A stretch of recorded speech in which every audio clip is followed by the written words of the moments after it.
Hello student, मैं उम्मीद करता हूं कि आप सभी लोग अच्छे होंगे। बिहार स्टाफ सिलेक्शन कमीशन यानी बिहार कर्मचारी चयन आयोग के द्वारा ब्लॉक स्टैटिस्टिकल ऑफिसर यानी प्रखंड सांख्यिकी पदाधिकारी की जो नोटिफिकेशन या विज्ञापन फरवरी माह में आने वाली थी, अब रोस्टर क्लियरेंस नहीं होने के कारण ये विज्ञापन जो है मार्च लास्ट या 10 अप्रैल तक आने की संभावना है। तो ये विज्ञापन निश्चित रूप से आएगी। भले ही विज्ञापन में 1 से 1.5 महीने की डिले हो रही है, लेकिन आप लोग नोटिफिकेशन आने की इंतज़ार ना करें, बल्कि जो स्टूडेंट इसके लिए एलिजिबल हैं, जैसे कि किन्हीं की ऑनर्स सब्जेक्ट ग्रेजुएशन की मैथ्स है, इकोनॉमिक्स है और कॉमर्स या स्टैट में से कोई एक सब्जेक्ट है, वे लोग अभी से इसकी तैयारी शुरू कर दें, क्योंकि नोटिफिकेशन आने के बाद आप लोग को बहुत ज़्यादा समय नहीं मिलेगी और नोटिफिकेशन आने के बाद 3 से 4 महीने में एग्ज़ाम ले ली जाएगी। वैसी स्थिति में आप लोग को डिटेल्स सिलेबस पढ़नी है, एक ऑप्शनल की भी पढ़नी है, जीएस के भी पढ़नी है, तो इतने कम समय में आप बेहतर प्रिपरेशन नहीं कर पाएंगे। इसलिए आप लोग नोटिफिकेशन की इंतजार ना करें और अभी से इसकी तैयारी शुरू कर दें। ठीक है, तो आज मैं आपको इस क्रम में कॉमर्स सब्जेक्ट की क्या सिलेबस रह सकती है वो मैं बताने जा रहा हूँ। तो जैसे कॉमर्स सिलेबस में पहला चैप्टर में पढ़नी है फाइनेंशियल अकाउंटिंग। ठीक है, तो फाइनेंशियल अकाउंटिंग में कौन कौन सी टॉपिक पढ़नी है वो मैं बता देता हूँ। जैसे basic concept of book keeping and accounting. ठीक है, फिर है preparation of subsidiary books of business, फिर है preparation of journal and ledger, फिर है प्रिपरेशन ऑफ ट्रायल बैलेंस, फिर है प्रिंसिपल्स ऑफ अकाउंटिंग, फिर है single entry system, hire purchase system, dissolution of partnership, form A case of solvency and insolvency, types of account, royalty branch and departmental. फिर दूसरा chapter में हम लोग देखेंगे जैसे ऑडिटिंग। ऑडिटिंग के बारे में क्या क्या पढ़नी है, introduction, meaning, objectives and classification of audit, internal check and audit, audit procedure, audit program, audit report, types, company audit, qualification and disqualifications of company auditor, rights, duties and liabilities of company auditor। ठीक है, 30 chapter के अंतर्गत इतनी topic आप लोग को पढ़नी है। फिर जैसे तीसरा चैप्टर में हम लोग देखते हैं बिजनेस लॉ।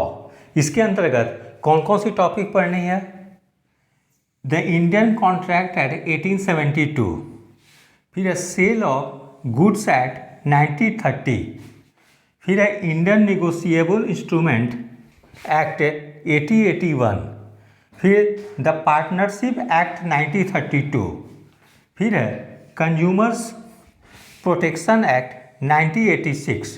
तो बिजनेस लॉ के अंतर्गत में आपको इतनी लॉ एक्ट वगैरह पढ़नी है। ठीक है, फिर है कॉर्पोरेट अकाउंटिंग। इस चैप्टर के अंतर्गत में कौन कौन सी टॉपिक पढ़नी है, जैसे कॉर्पोरेट अकाउंटिंग, इसके अंतर्गत accounting for share, capital and debenture, preparation of financial account of a company as company act 2013, फिर है accounting for banking company, depreciation, फिर है कॉस्ट अकाउंटिंग। कॉस्ट अकाउंटिंग के अंतर्गत कौन सी चैप्टर पढ़नी है, जैसे meaning, objectives and scope of cost accounting, it's relationship with financial accounting and management accounting, फिर है मेथड्स ऑफ कॉस्टिंग, फिर है unit of costing, job costing, process costing, contract costing. ठीक है, तो इसके अंतर्गत में जो है कि ये सब टॉपिक आपको पढ़नी है। चैप्टर 6 में हम लोग देखते हैं 6 में मैनेजमेंट अकाउंटिंग।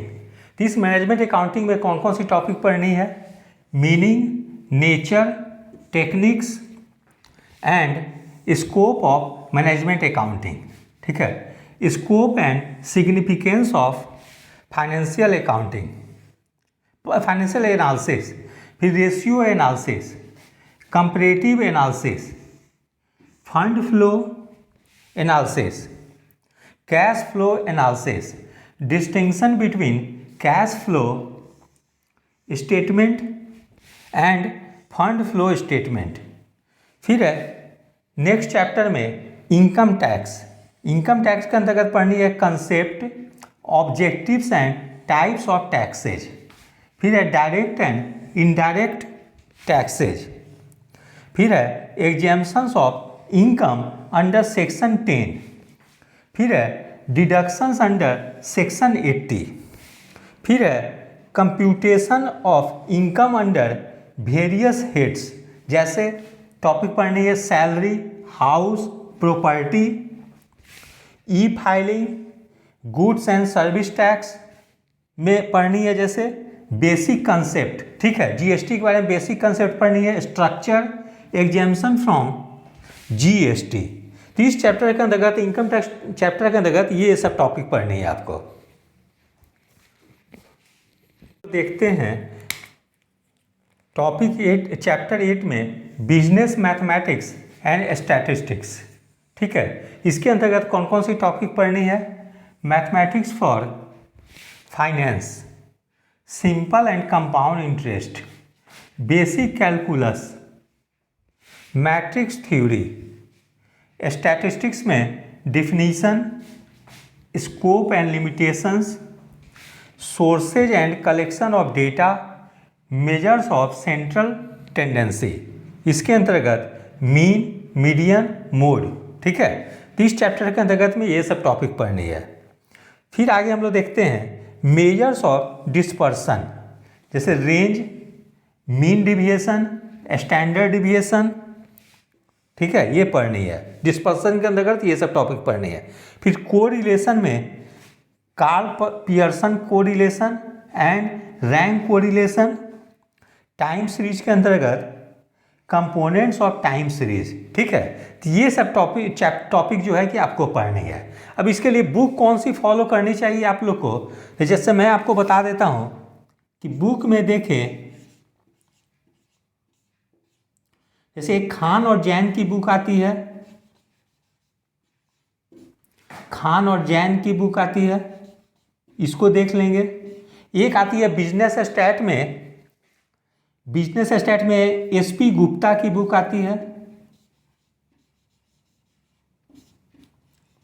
ठीक है। उसके अलावा यूथ कंपटीशन टाइम्स की यूथ कंपटीशन टाइम्स, ठीक है,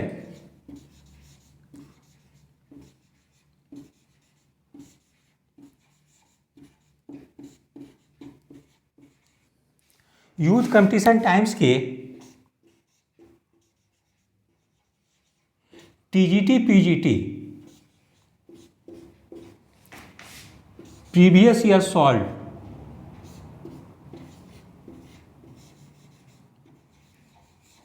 ठीक है। यूथ कंपटीशन टाइम्स की जो TGT PGT previous year solve आती है उसको ले लेंगे, ठीक है। तो मैं समझता हूँ कि इतना चीज़ पढ़ लेते हैं तो आपकी बहुत बेहतर तैयारी हो जाएगी, ठीक है। तो आप लोग नोटिफिकेशन का इंतजार ना करें, बल्कि अभी से ही तैयारी शुरू कर दें, क्योंकि आप 100 क्वेश्चन ऑब्जेक्टिव पूछी जाएगी जीएस से, उसकी तैयारी करनी है। फिर 100 क्वेश्चन आपसे ऑब्जेक्टिव में ऑप्शनल सब्जेक्ट से पूछी जाएगी। तो सिलेबस काफ़ी बड़ी है। अभी से आप 3 से 4 महीना रेगुलर तैयारी करेंगे, कम से कम 5-6 घंटा समय देंगे, तभी आपकी सिलेबस कंप्लीट हो जाएगी। और इसके लिए जो लोग एलिजिबल हैं उन लोग के लिए गोल्डन अपॉर्चुनिटी है। थोड़ी सी भी मेहनत करेंगे तो वे लोग जो है कि निश्चित रूप से सिलेक्ट हो जाएंगे, क्योंकि ये एग्जाम जो होगी सिंगल स्टेज एग्जाम होगी और ऑब्जेक्टिव एग्जाम होगी। 100 क्वेश्चन जीएस की और 100 क्वेश्चन ऑप्शनल के। तो इसमें आपकी एक स्टेज एग्जाम होगी, उसमें अगर आप क्वालिफाई कर जाते हैं तो फाइनल मेरिट लिस्ट आपकी उसी पर बन जाएगी और आपको जॉब आपको मिल जाएगी। तो ये गोल्डन अपॉर्चुनिटी है, इसलिए आप लोग बिल्कुल समय ना बर्बाद करें, बिल्कुल पॉजिटिव एटीट्यूड के साथ तैयारी शुरू कर दें। यदि आप सभी लोग को मेरा चैनल अच्छा लगा हो, इसे लाइक से और सब्सक्राइब करें। धन्यवाद, टेक केयर।